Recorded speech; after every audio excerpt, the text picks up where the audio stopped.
Hi everyone, my name's Nisha, if you guys forgot. And I get to put you guys through another horrible PowerPoint. Nisha, you're off camera right now. There you go. You could move it over a little bit too if you want. I just don't look one of these guys. Cool. Thank you. Oh, I'm ready. Okay, the recent invention of air conditioning has accelerated all aspects of our life as we know it, both good and bad. Humans have been finding ways to stave off the heat for thousands of years. However, this wasn't the primary motive that inspired the innovation that led to the first air conditioning machine. We've used fans, natural airflow, water, and ice, all in a multitude of ways to stay cool. We started harvesting ice and shipping it in the 1800s from the northern part of the country. A doctor down in Florida believed that cold temperatures would prevent the spread of malaria.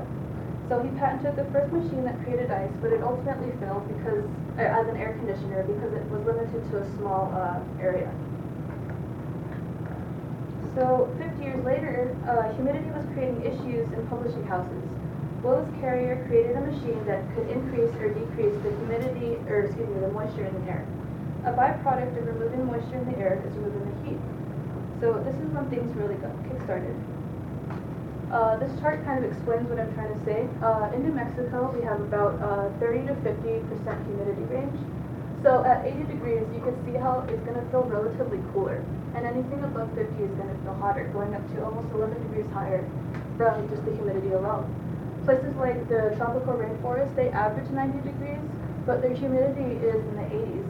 So it's almost in the 90s, which brings the temperature up 30 degrees. So Carrier continued to improve his designs, which led to the smaller compact units that we use today being installed in everything. This was the first building that had a commercial grade AC. As these machines became more affordable, they were installed in homes. And in the last 70 years, America has constructed nearly 103 million homes with AC in them. This accounts for almost 90% of all homes that are in America right now. So really quickly, who has their ideal temperature, like whether it's daytime or sleeping or just anything in general? Most people. Who goes outside and it's hot, but you usually carry around a jacket because when you come inside it's like blasting and you're freezing and it's too much. About half?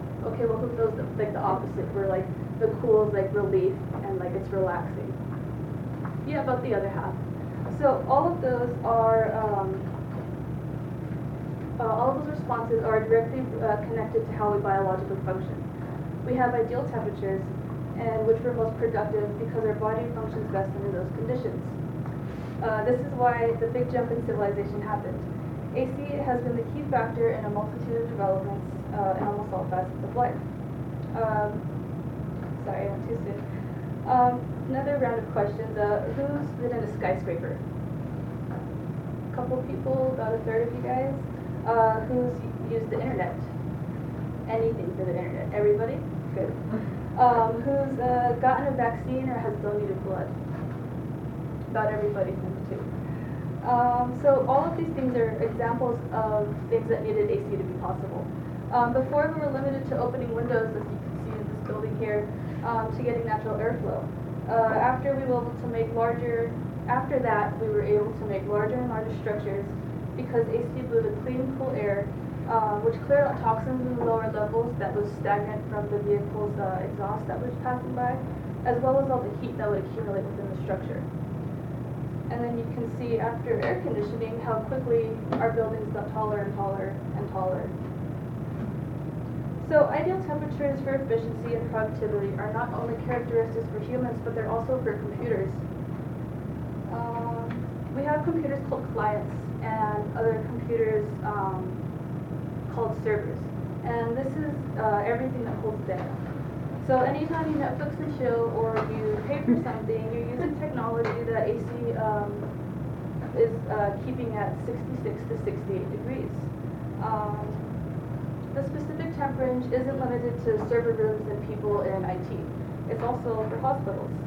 On a basic level, AC maintains temperature suitable for a sterile environment. AC is used not only in vents and airways, but it's also in refrigerators and things like vaccines and bloods must be refrigerated to be stored to be effective. So we went over how prolific the production and distribution of air conditioning is. These advancements in architecture, science, and technology are just the tip of the iceberg for things that humans have been able to accomplish due to air conditioning. I chose these because most of you can relate to them, but also because you can clearly see the impacts and values of those contributions to our society and our quality of life. However, it's ironically causing just as many problems as it is solving. At the rate we're using them, there might not be any icebergs left in the future of our planet. So most of our developments are built with heat absorbing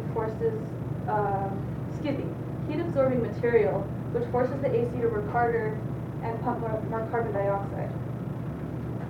Most ACs consume a lot of energy, but the real danger is on average, one unit will pump out 6,000 to 8,000 pounds of carbon dioxide each year, which contributes to global warming because it retains heat in the atmosphere. Other ACs use other gases which work faster, but it traps thousands of times more heat. So places like Phoenix, they're actually 2 degrees hotter because of this, and it's creating a dangerous environment where more and more people are dying each year to heat-related deaths. So in conclusion, we should reconsider how we're approaching the future of air conditioning for the sake of our planet.